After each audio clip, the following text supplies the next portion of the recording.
Rakhi, you may start now. Great. Thank you so much, Rhythm. Firstly, thank you to everyone who's joined us today for this wonderful session that I'm personally looking forward to, where we will have a very insightful conversation with Mr. Richard Recchi. And so without much further ado, let me introduce you to Mr. Richard Recchi, who actually does not need any introduction. 39 years veteran in professional services and consulting, former CEO of KPMG India, board member right now with the Gulf and Dubai office of KPMG. And he's had an amazing career working across firms like Arthur Andersen, EY, and now, of course, KPMG. So it's really an honor and privilege for me, Richard sir, to have you here. And thank you so much for taking out time and speaking to us today.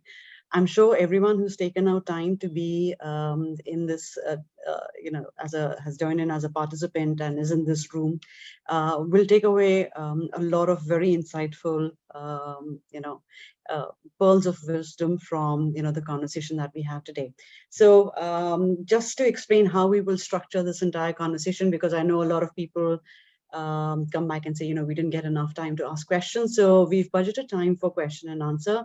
We'll start with a small Q&A, and I'm very curious to get Richard sir's opinion about a couple of things around mentorship and what it means to him.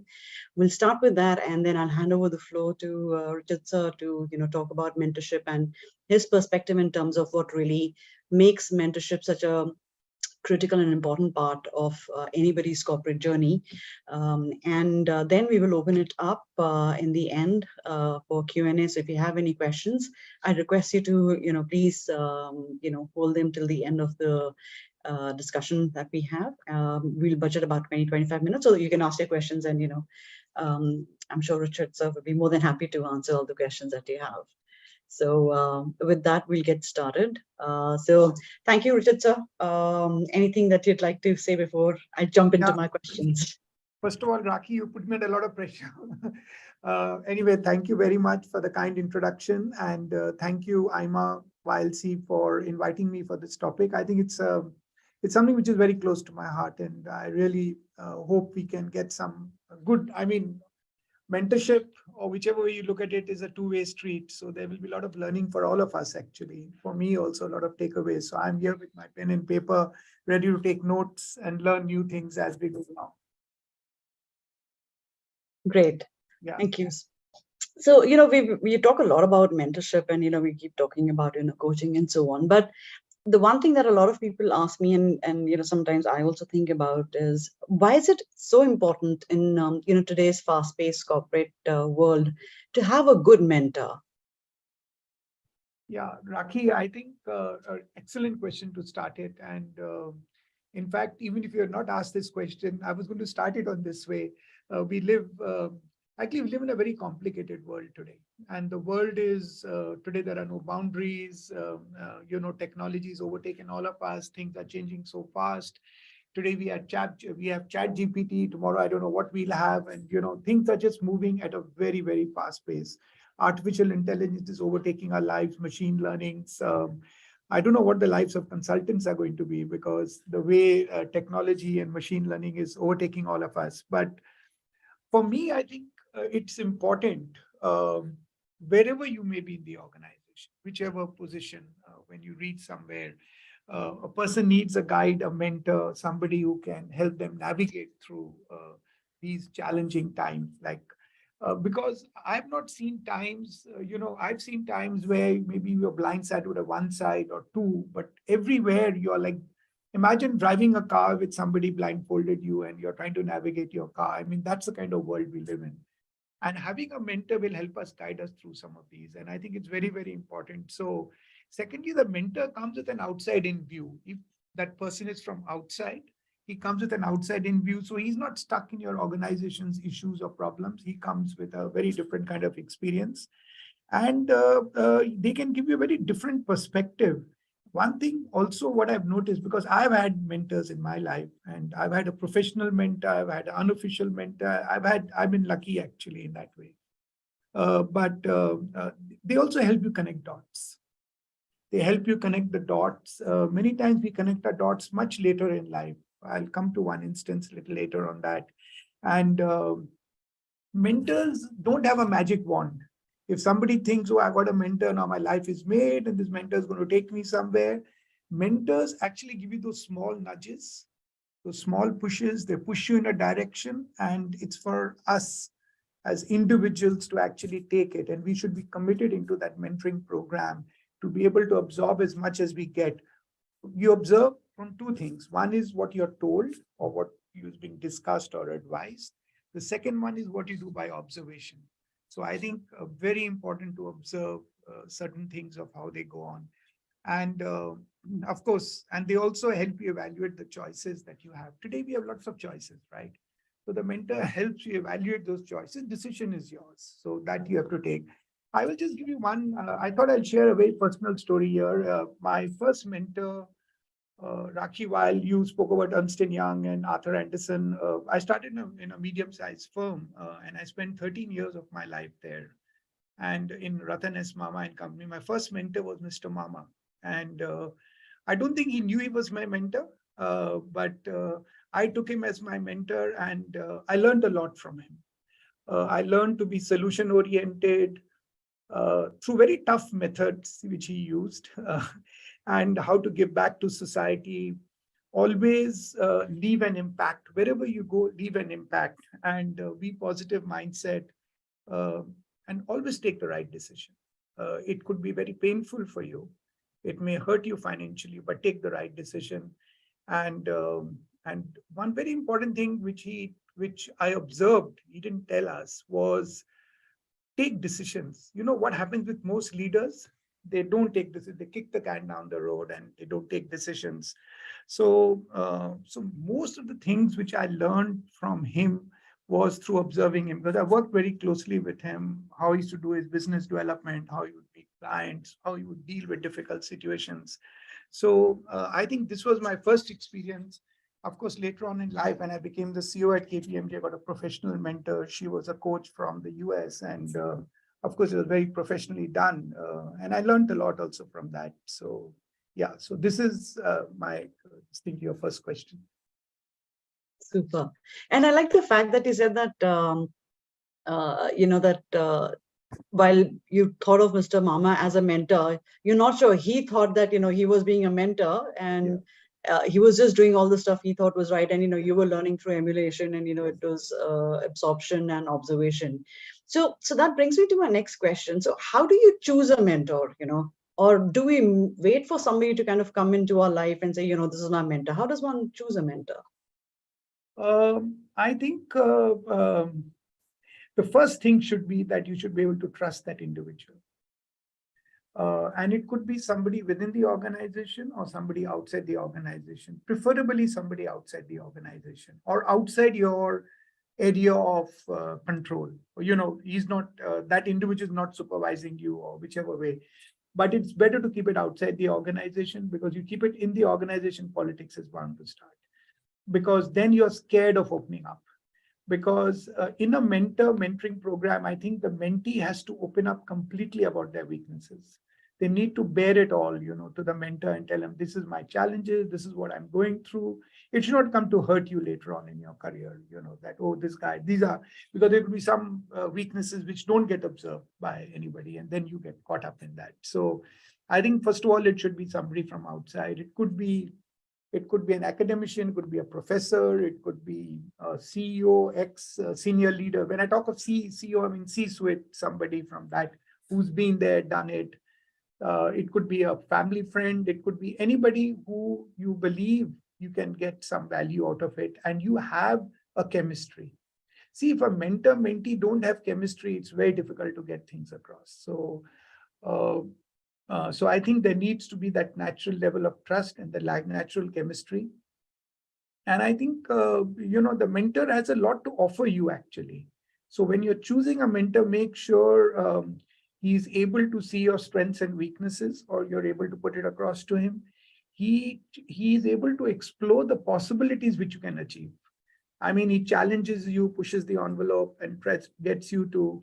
And he also helps you walk through some difficult paths and helps you deal with those situations, or provides you guidance See, the way the mentor mentoring program goes is that you tell your problem, they give you some answers, and now when you go back to work and you try this and see whether it works, you go back and you come back and report to them that, yeah, it worked or it did not work. And you put in all the efforts to get it to work. Sometimes it's not going to work. Let's be very clear. We don't live in a completely perfect world. So the mentor should be somebody who's been there, done it, so they can share some personal motivating stories for you, some challenges that they went through and how they dealt with it, or how they saw others deal with it. So those are very, very important to get those stories out there. And he should be able to help you achieve your dreams and aspirations. When you sit with him, you say, okay, this is what I want to be in this organization. So he then charts out your career, or he charts out the plan for you, which you could work on, and hopefully you can achieve what you get out. There's one nice story which I read was of this guy called Jeffrey Jacob Abrams. He's a guy who's a movie director, producer. He used to be assistant to Steven Spielberg, and Spielberg really liked him in the sense he was young. He liked his work ethic. He liked his creativity. And then Spielberg decided to mentor him. So his initial movies, Spielberg mentored him. Was working with him on his initial movies. But then we know what he went on to become. Some of the greatest Hollywood movies came out from him as a director, producer. And, whether it's a new Star Trek series or the Star Wars or Mission Impossible, Super 8, Forever Young. So a number of movies came out. So if you get a mentor like Spielberg, what more can you ask for it? But Spielberg chose to mentor him because he found that this guy had talent and he went. So it's both ways, some mentor sees a good talent, they go ahead and pick them up and say, okay, come on, let me help this guy along. So, yeah. Great. At the heart of it, it really comes down to, being with somebody, choosing a mentor who really has your best interests in their heart, and they really have your agenda as a single point that they want to discuss. It's not their own personal agenda that they want to take through, which sometimes is very different from what we see mentors doing in an organization, right? Which is very performance-led, very, job-oriented. So I agree with you that, in the larger scheme of things, it's sometimes better, most times actually better, to have a mentor who's not really from your organization and can bring in a, much wider, much more diverse perspective and, help you work through, like you said, your blind spots and so on. So I heard some of the things you said in terms of, what you should expect as a mentee from your mentor in terms of, helping you put your guide plan together. But is the responsibility of keeping the mentoring relationship going really on the mentor? Is that something the mentee should be expecting, or what exactly should be the role of the mentor and the mentee in this two-way relationship? So okay, now the responsibility is on both sides. Okay. So once you've decided who your mentor is and you are the mentee and you have decided, so you need to be committed into that program. Suppose I'm the mentee now, I should see what my commitment into that program is. And if I am, because whatever you look at it, the way I see it, I don't see mentoring as a science or an art. It is something which comes, in a two-way relationship. So the mentee should, if I'm a mentee, let's say I'm a mentee now, I need to have very clear career goals. I need to know what my needs and wants are from this mentoring program. And because it's not a therapy where somebody comes and presses your hand or some head or something and says, okay, now you're ready and you're good. But it is just about putting people into the right direction. So I think there should be a commitment from the individual on expanding their own capabilities and focusing on achieving their professional results. So I think that is one thing. There needs to be a willingness to ask for help from the mentee. And they should be honest enough to talk about their vulnerabilities, their weaknesses, and also explore different paths and possibilities that can exist for them. They should be open for it. See, because what happens is as we grow and organize, Rakhi, you may be realizing it that as the head of HR, that as people grow up, it's more difficult to make them change because they're so fixed in their head in the way they have been trained. So I think there needs to be an openness to come and say that, okay, I'm going to explore this new path. Okay, this person is telling me something, let me listen to him. So you must expose, you need to be receptive, and you should try new ideas which come up there and look at it. And you should be really ready and willing to meet on a regular basis. The biggest problem in this whole mentoring program is time commitment. So if you live in depends, I've lived all my life in consulting world. I know you, time is always, you're fighting against time. And uh, because, relationships take time to develop, even between a mentor, and even if you choose them, even if you know them, but there's a relationship which is getting built over a period, which is getting more solidified. So you need to put your time into it, and mentees must also be committed to upholding the end of the bargain. Means giving that time, because you can't, no magic can be done without that. So I think from a mentee's point of view, this is what they should definitely do. And from a mentor's point of view, I think the mentor needs to be also committed into that whole relationship as to, what they're going to do with the mentee and take it forward. They need to be, first of all, here I can give you a few examples. I thought the best way is to give a few examples. And one of the examples which I wanted to give, I thought I'll share with you is, one second. Here it is.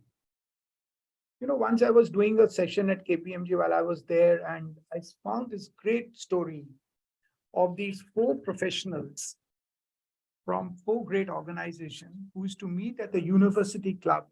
So who were they? This was the 1950s. So there was Marvin Bauer of McKinsey and Company. There was David Ogilvy of O&M. There was Leonard Spasik of Arthur Andersen.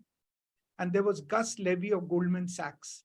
These 4 individuals used to meet at this university club and discuss their organizations. So they looked at each other as role models. They were all trying to expand outside the US. They were trying to become international organizations at that time. They were trying to cross the borders. So each was trying to learn what each other was doing. They were in different services. One was financial services, one was consulting, one was professional services, and of course, O&M was a media company. So they shared their philosophies, influences, and also the one very good thing which came out of them, they all believed in excellence. They would tolerate nothing other than excellence. In fact, I don't know whether you know, in Arthur Andersen, every Andersen office used to have the same door.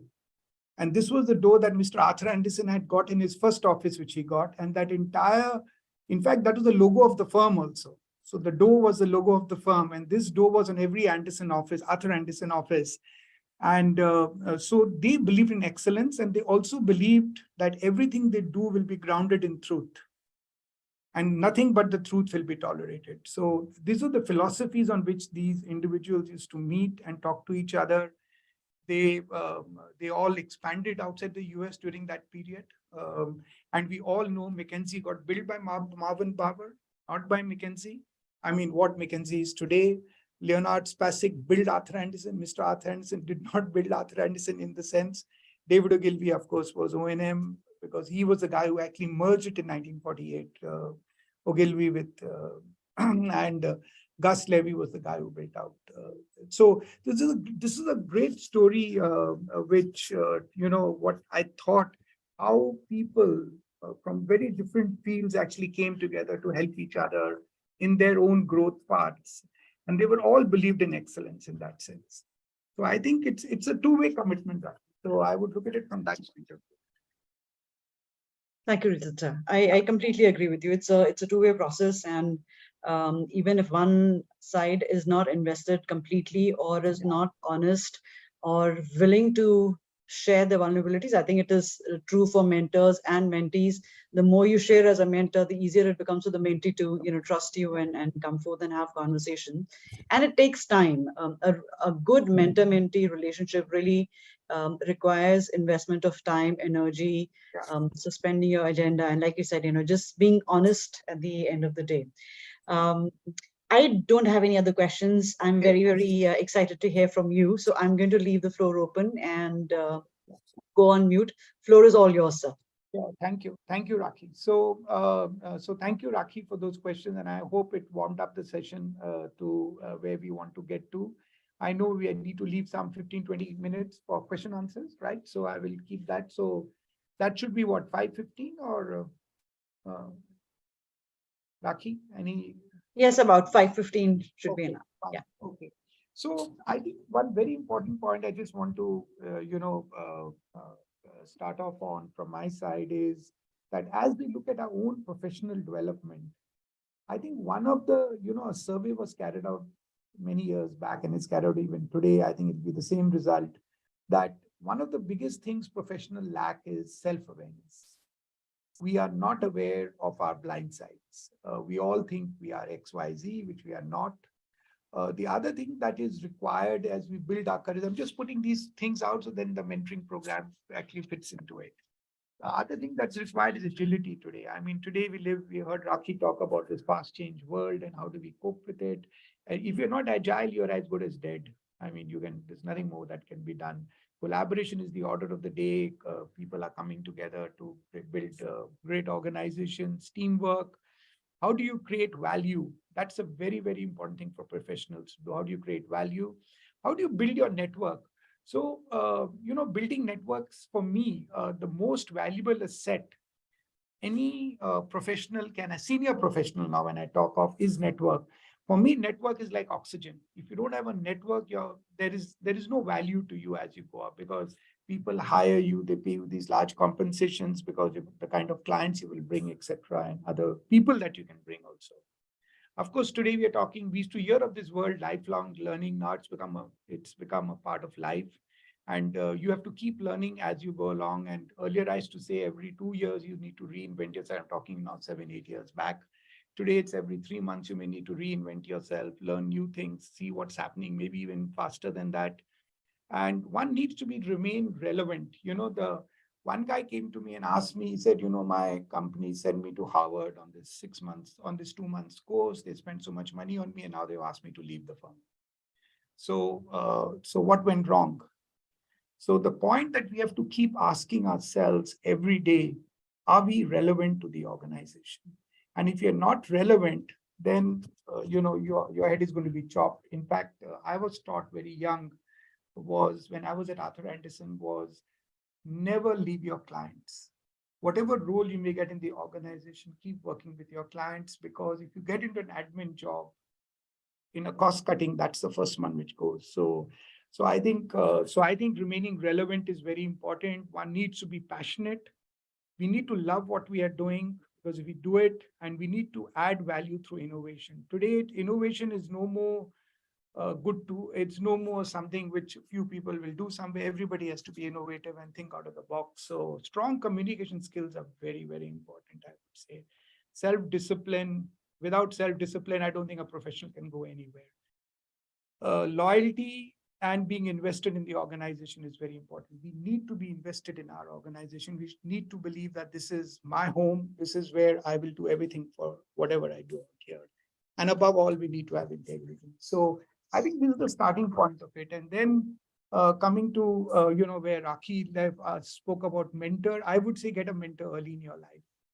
I was very lucky to get a mentor very early in my life, unknowingly, knowingly, and I didn't even know that it was mentoring. I don't think I even knew about these concepts that time. When I was growing up, now, of course, it's all very this thing.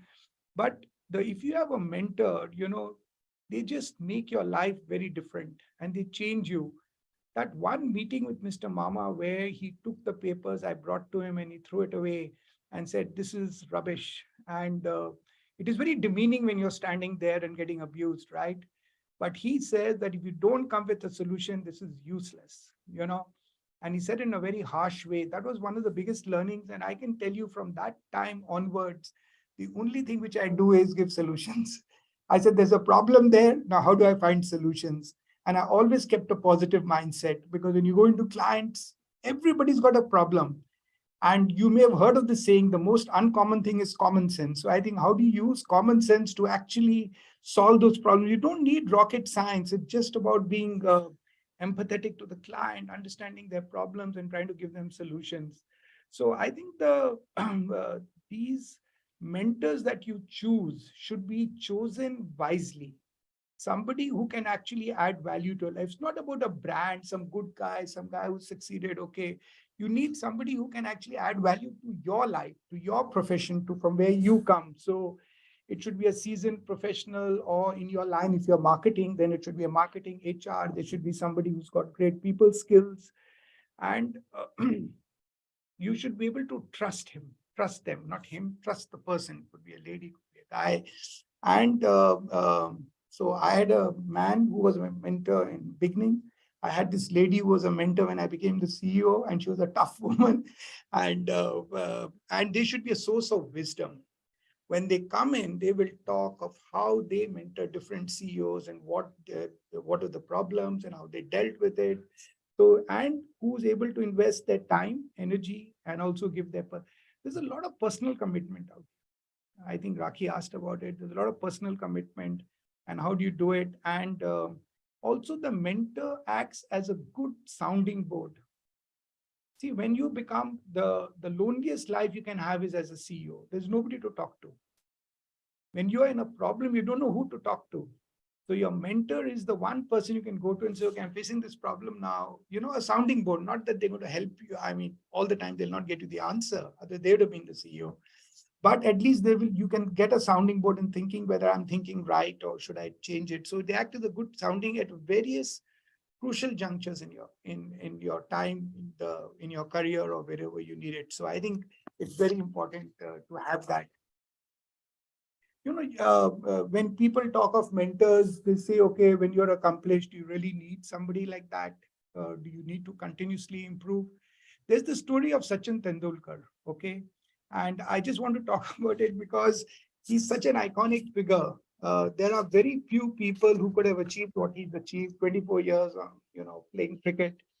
And I think it was attitude to the game, which actually, and he was always a student of the game.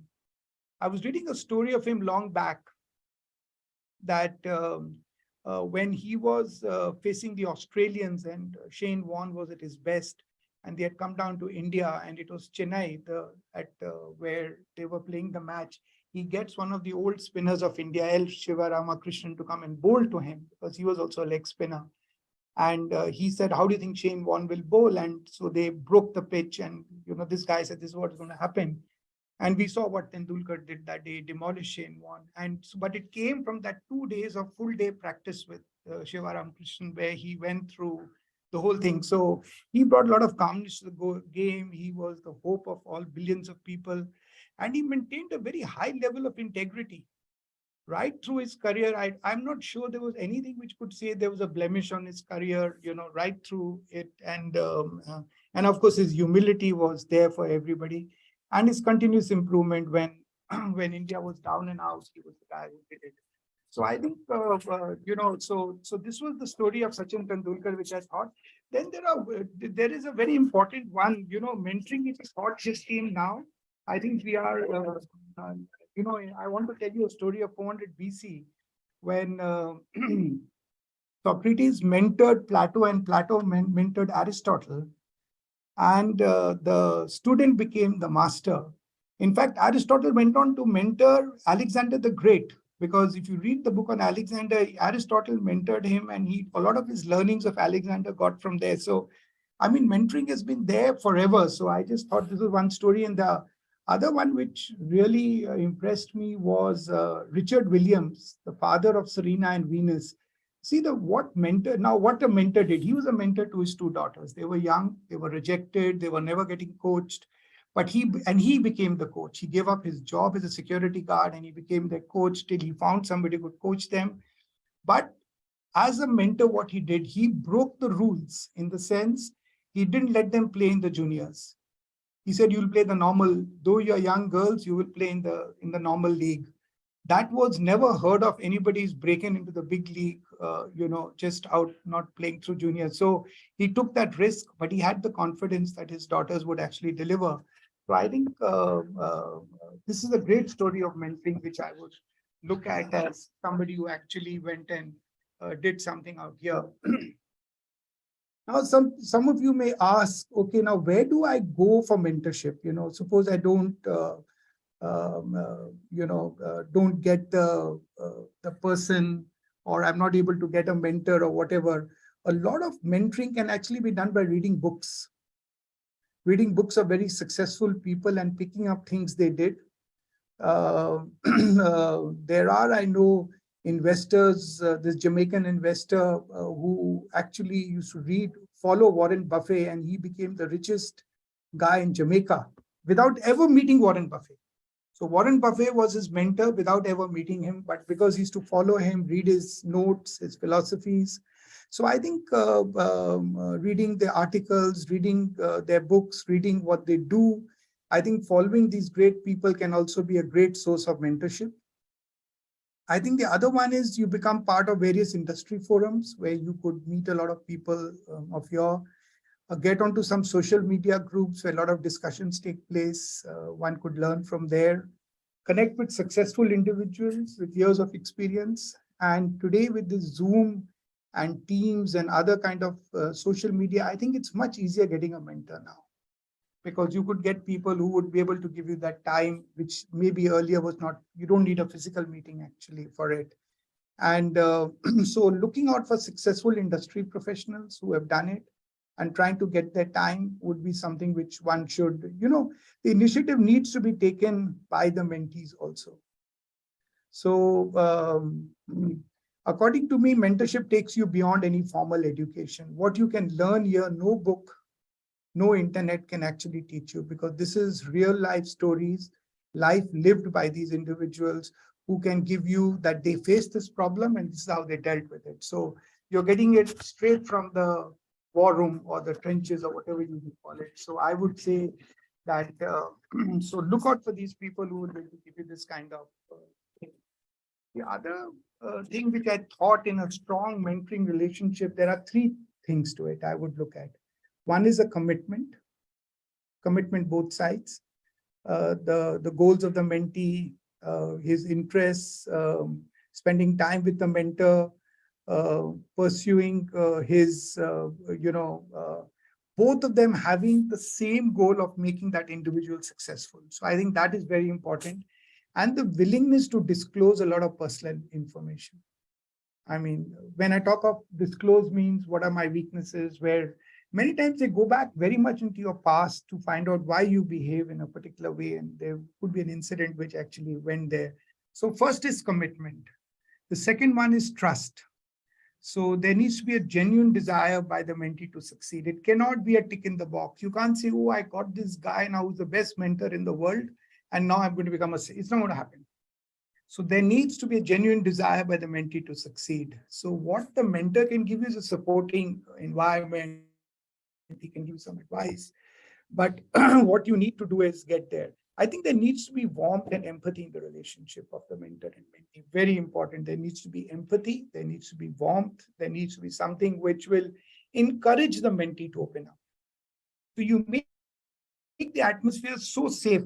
Like I read somewhere, if you have a safety net, I think you will be much more secure and say, okay, I'm going to, and Rakhi, to take your point, if we do it within the organization, we're always scared, will this information leak to my boss or would it?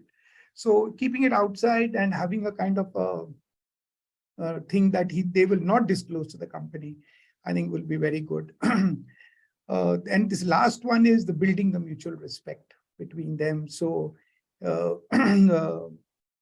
be authentic, I would say. Demonstrate integrity in every which way. You should not be ever found that you have leaked out some information which you got in the course of mentorship, and provide inspirational motivation. So how do you provide that motivation to people? See, the one thing which I realized, I didn't have the answer at that time when I was at Arthur Andersen, and I just become a partner, and there was this guy who, in Anderson, the most difficult thing was not becoming a partner, but becoming a manager. So if you made it to manager, that means you're on the course now. So it was really tough. At that time, people were taken out, of the system. So this one guy came to me and he said, listen, I've done everything you put in my goals. Why aren't you making a manager? I've spent so many years. And honestly, I didn't have an answer to him at that time. I tried to give him some roundabout answer and told him this. But then I realized later on that what he was a good manager in the sense he was managing his tasks, but he was not a leader. And I think when a person wants to go to the next level, they need to become leaders. And leaders means it is not about being just task oriented, but having a broader vision, making a bigger impact. So I think that is very, very important to look at. Secondly, the mentor, I've not said this before, but I think the mentor should listen very attentively to the mentee. It's not about telling their stories. It's about also listening to the mentee, understanding what problems they are going through. Because the mentee believes that he's got a lot of time from the mentor, he will be much more open to be able to, take that forward. I thought one good way of explaining this whole thing out here would be to going through a scenario. One of the biggest scenarios, one set of scenario which I could look at is in your career, you suddenly find plateau. You're unable to take your career forward despite being a top performer. You think you're doing very well, but you've hit a wall and you now need to do something different. So I think here, here you need to look and say, okay, so what most people do, they take their goals very seriously, go and achieve their goals. So, but have you been able to connect with your team, connect with your peers, connect with the senior leadership on a regular basis? Do they even know what you're doing? So I think going beyond the normal is very important. Secondly, do you engage with others? Do you come up with innovative ideas, new thoughts, going beyond just the normal course? People get noticed. And are you learning new skills? Are you coming with something new to the organization? Are you participating in industry forums? Does your team see a leader in you? See, one very important point which I personally look at is all of us, at least maybe in the industry also it could be the same, but we live in an ecosystem. Ecosystem is my organization, my family, and my society. How am I looked at in each of these ecosystems? So in a company where I'm working in my organization, am I respected? Am I trusted? Do people look at me for my technical input? Do they come to me? Do they think I add value to their life? Am I fair in the way I treat people? And how do people look at me? So that is in your own organ. Then in your family, how are you respected in your family, in society, in the building in which you live? People see you and say, okay, I want to join this organization because this individual is there. Or no, I don't want to join that organization. This guy works there. So, or this person works there. So I don't want to join it because I don't want to be there.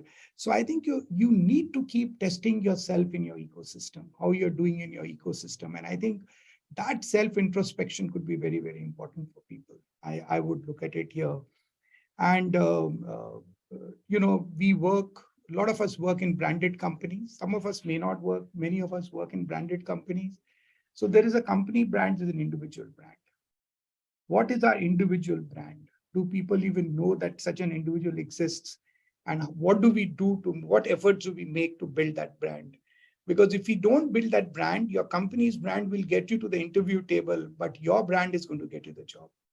And I think that is going to be very important. I think people should learn how to build their own brand. And I just thought, here I will come with some small practical tips which I learned from my mentoring program is to get the best out of the mentors. The mentors, to get the best out of the mentors, the mentees need to be receptive and they need to completely trust the relationship. Because if you don't trust the relationship, there is going to be a disconnect out there.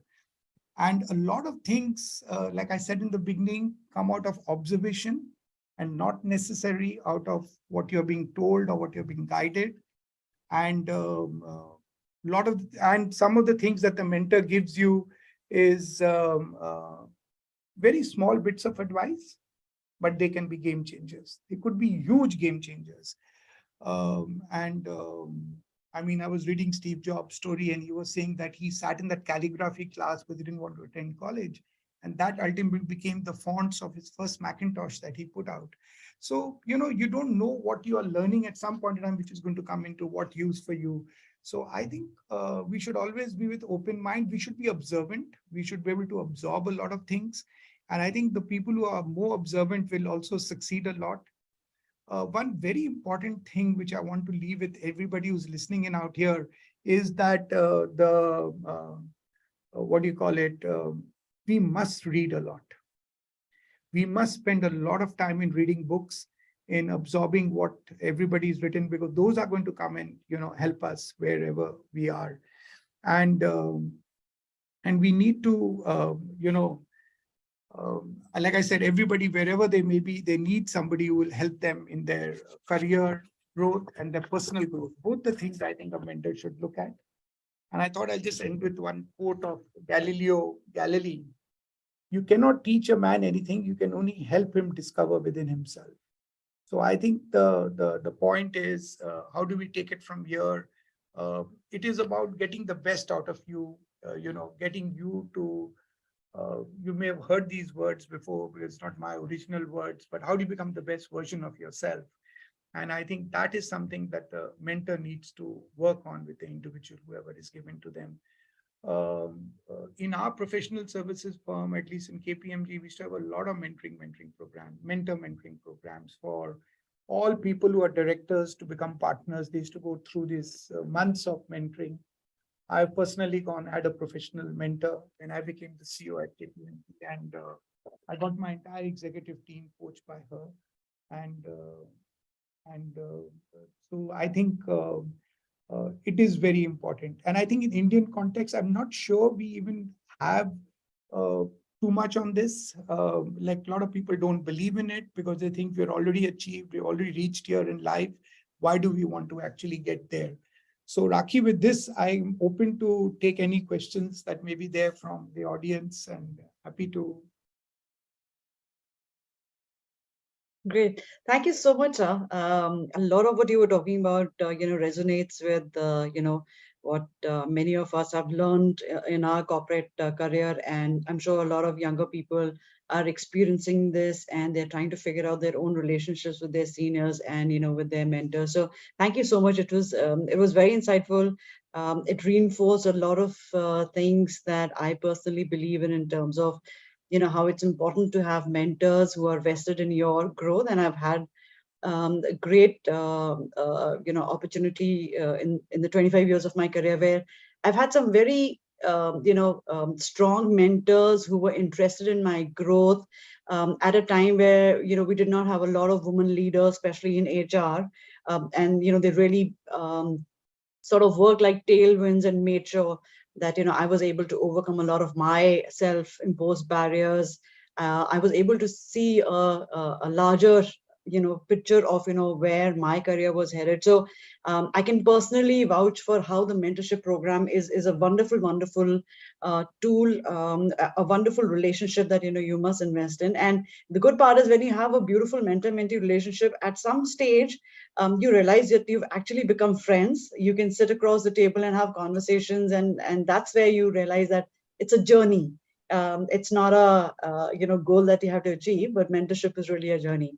I think one of the questions that point, because you spoke about your career and you spoke, so for all the women who may be on this audience, I was once watching a program at the World Economic Forum where all these very successful women, Indra Nooyi, Christine Lagarde, all were sitting on the panel.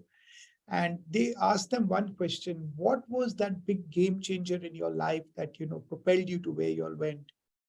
They all answered one way, and they said mid-career, they had a strong male mentor in their lives.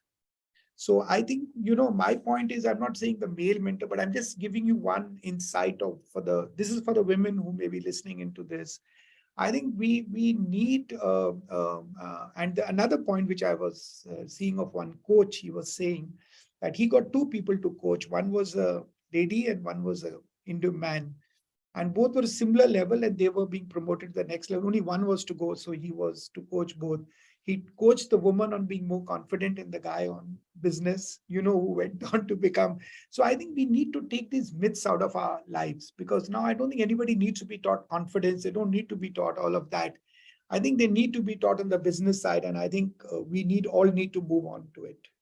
From that point of view. I'm sorry, I just came into it because you raised about your own career. So. No, I think it's a very important point, because, and again, coming from consulting, where you reach a stage where there are life cycle changes happening, and you see a lot of women actually move out of the workforce because they have family Yes.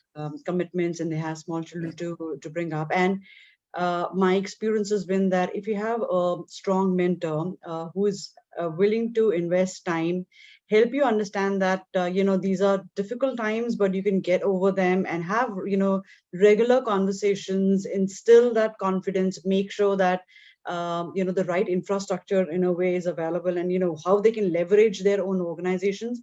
Sure. A very large workforce of women leaders can actually grow and grow in the corporate sector. So I think very, very critical, at least from a woman's perspective, to have mentors at the right time for looking out for you. One of the questions I kept seeing popping up is, what is the difference between coaching and mentoring? And we've talked about it multiple times earlier, but it'd be good if you could throw some light on it. So I think the way I look at coaching, it's a very formal kind of thing where you do your 360-degree, you do various psychometric tests, and person understands you, and then they coach you through some issues and challenges you may have. But a mentor, I think, goes beyond coaching. So coaching is, I would say, it's a tick in the box. I mean, I won't go to that extent, but it's a very different kind of. Actually, mentorship is taking you into becoming an inspirational leader. The way I would look at it, coach will make you a great professional, will make you a great person, whatever it may be. But I think mentor is, that's why I said mentors can happen by accident, they can happen by design. And a lot of things in coaching, you can't learn anything by observation. Mentoring, you learn from leaders, you see them, you observe them, you read about them, you come and just to share with you one of my personal experiences, that when I became the CEO at KPMG, I got this book written by a McKinsey partner on Marvin Bower. It's not his autobiography. And that book I kept as my kind of Bible, which I underlined, and I used a lot of that, how he lived his life. Never met this individual, don't know about him, but through the book I learned a lot. And I tried to do a lot of those things which I picked up from that book. So I think mentoring just happens where you're taken to a very different level from where you are. A mentor will get you to see because they have confidence in you, they will be able to push you harder than what you can get. Because I think a mentor will take you to a place where you don't even think you can go. Which you possibly can't see yourself that you would go there. But a mentor will make you believe in that and take you there. A coach will take you through the coaching sessions, get you, to deal with your weaknesses, whatever come out of the psychometric test, deal with them. For all people on this audio, for people listening in here, I think one very important point is we all start working on our weaknesses. I would say build on our strengths, make them even stronger. You must become good or super good at those things and neutralize your weaknesses. Because, see, we are human beings. We are going to have both sides. So certain things will live with us and we need to know how to deal with it. So I don't think we should spend too much energy on it. I think we would spend the energy on our strengths and become stronger at that and become a master or, an expert at that.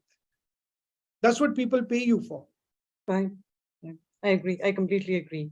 Moving on to the next question, there's a question by Mr. Yashwant Chauhan. What, according to you, are the biggest challenges in mentoring process? How can organizations overcome them to create value for both mentor, mentee, and the organization? So I think first is a lot of commitment of time. Is the organization ready to commit that time and money? Because is it, you're able to hear me? Yeah, okay. I thought we got disconnected. So I think it's important that the mentor and mentee should be able to, then the organization first needs to be committed. Number two, they need to keep that process very independent from any evaluation process they may have. And you are HR, so I'm just saying it should not become part of performance evaluation. You get some points about the individual. So I think we should keep that confidentiality there between the mentor and mentee. We should be able to, take, we should be able to let that individual give that time for the mentoring program. So I think one more thing, which is, okay, one important point I did not say, I think it requires a lot of personal time of yours on this also. maybe the weekends, the time when you would spend with your family or with friends, you would need to give to this program. And if you really are serious about it. And I think those are commitments that the mentee has to make, and the mentor also should be equally committed to that time. So I think the biggest challenge, if you ask me, is time and money. That's all. And the other thing is the trust that you build, and also ensuring that we have the good mentors in the program.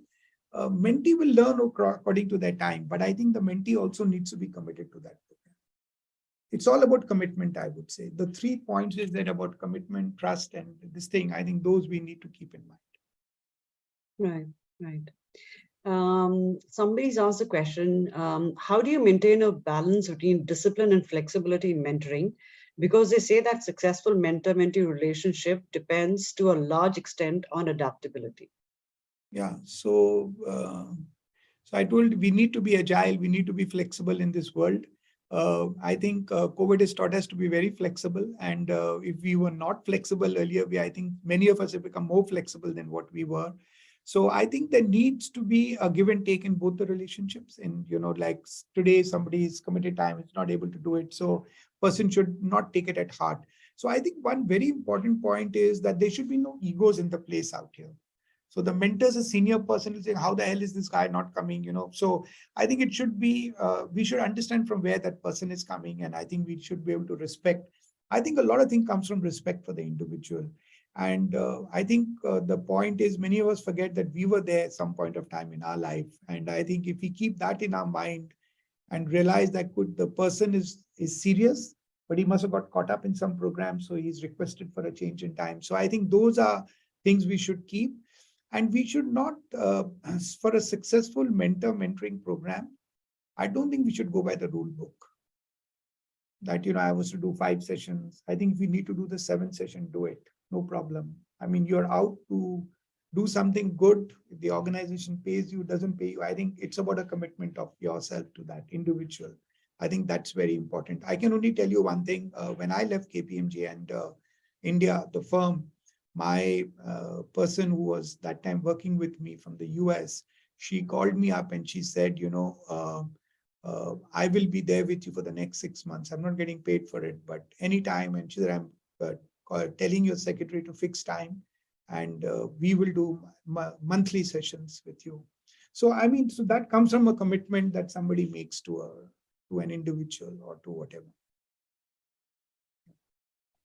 And somebody asked this question, should we have different mentors in a different life cycle? I mean, when I'm starting out versus when I'm a mid-tenured professional versus when I'm senior, should I be looking at a different mentor? Yeah, I think so. Okay. My view, especially when you're starting off, it's very different. What you need is the basic ethics of working and, getting out there, making you see the bigger picture, making you see what business is, making you understand it better. But as you go senior, as you get experience yourself, you become 10 years, 15 years, 20 years working, you've also learned a lot in the bargain. So that time you need somebody much more senior. So in the beginning, you may be okay with somebody who may not be, I see Sahil out there. So, so the point is, I think, I feel there should be different at different points of time in your career. That's my view. I mean, I don't know. Yeah. People can and I would kind of add to that, saying that if your mentors also evolve, just like you've evolved over, a series of years, you will realize that there are some mentors that you can continue working with, while there will be a point where you would feel that this mentor is more like a friend and a, counsel or a sounding board, but not really a true mentor. And I think that's the time you should start looking out for somebody who you think can now, take on that new mentoring role. So yeah, so it's somebody who can add value to your life, right? exactly. I mean, so if you have to go to the next level, so I would look at it like this, that if everybody cannot reach the C-suite. Let's be clear. People are going to reach different levels, and their career is going to end up there. It's not bad. There's nothing wrong in it. I think the point is, the person who's mentoring you should have succeeded, should have been a successful individual. Because if he's not a successful individual, he'll not be able to do it.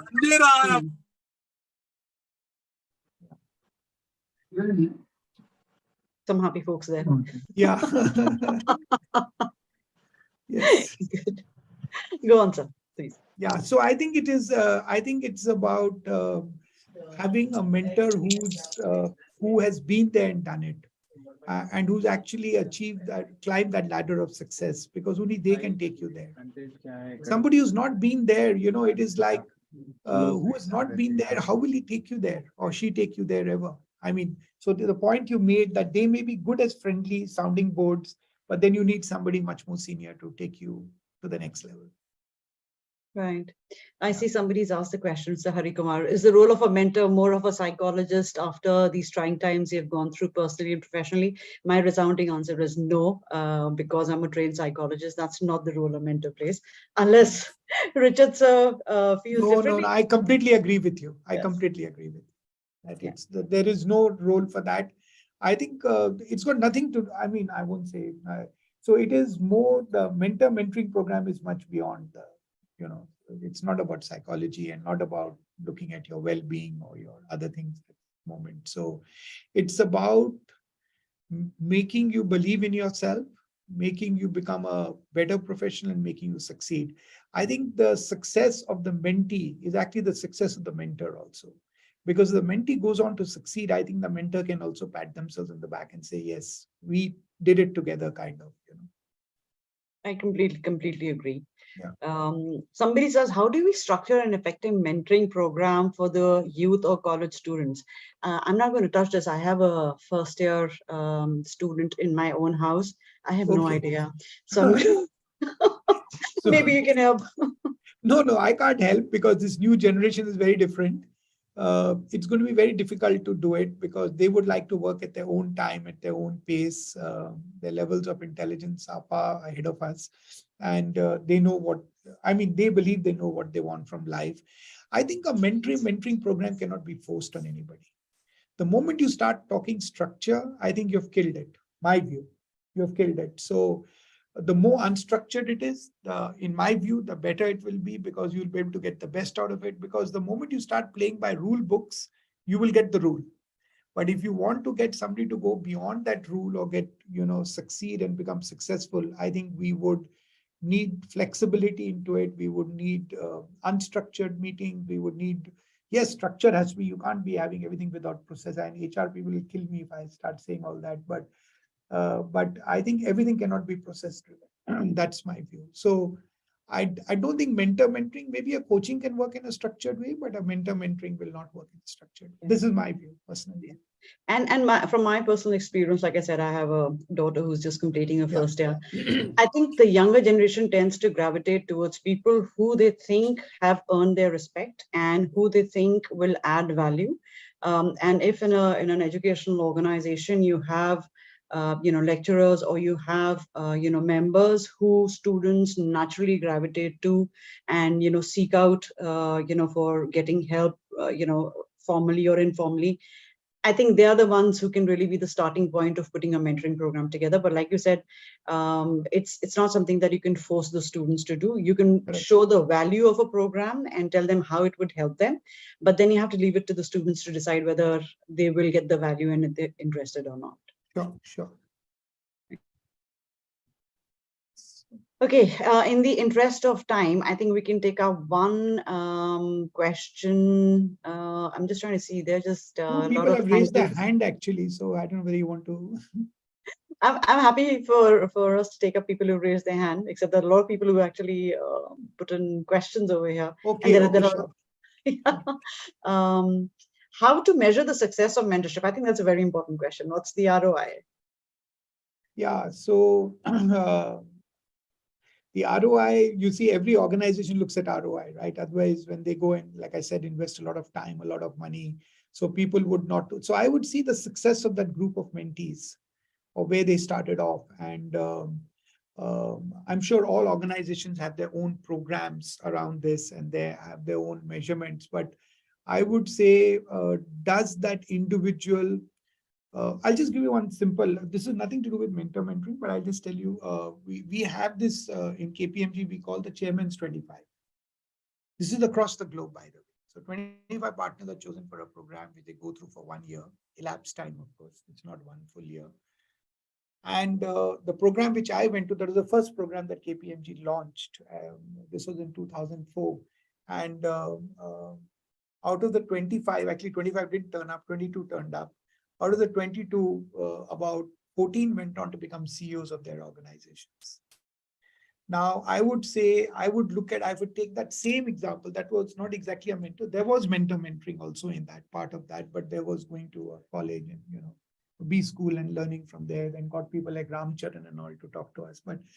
But the point is, and then we got the leadership of KPMG, global leadership of KPMG. We were challenging the strategy. I mean, we were younger partners. So anyway, I think the success of the mentees would be that. How many of them went on to become leaders? How many of them went on to succeed? I think that's the only level of success you could look at.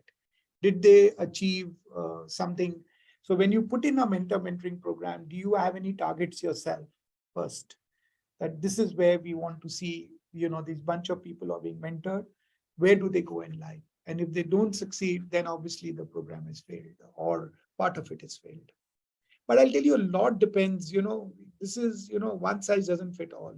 You may find some individuals really take it seriously and they do very well. And some people go through that program, but they're really not interested, and they just go through it or they sleep through it and, they come through.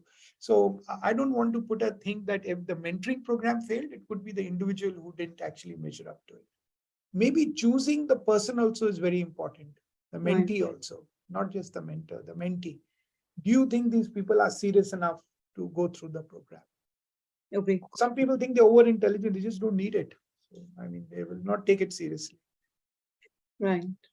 Okay, so one final last question, which somebody's put up and I found it very interesting. What motivates the mentor to become a mentor? What's in it for the mentor? I would say a lot of reverse mentoring. At least I can tell you, I learned the maximum from the youngsters in the firm. I used to sit with them not because I wanted to tell them about the firm, but I wanted to understand from them what's happening and, implement. In fact, most of the policies that I got implemented at KPMG, which I was involved in when I was running the firm, came from these kids, from the youngsters, the youngest of the people, assistant manager, maybe some even more junior than that, who came with ideas. And I liked the ideas. I put it to my team and, we went ahead. But I think that, and the second thing is your love for people.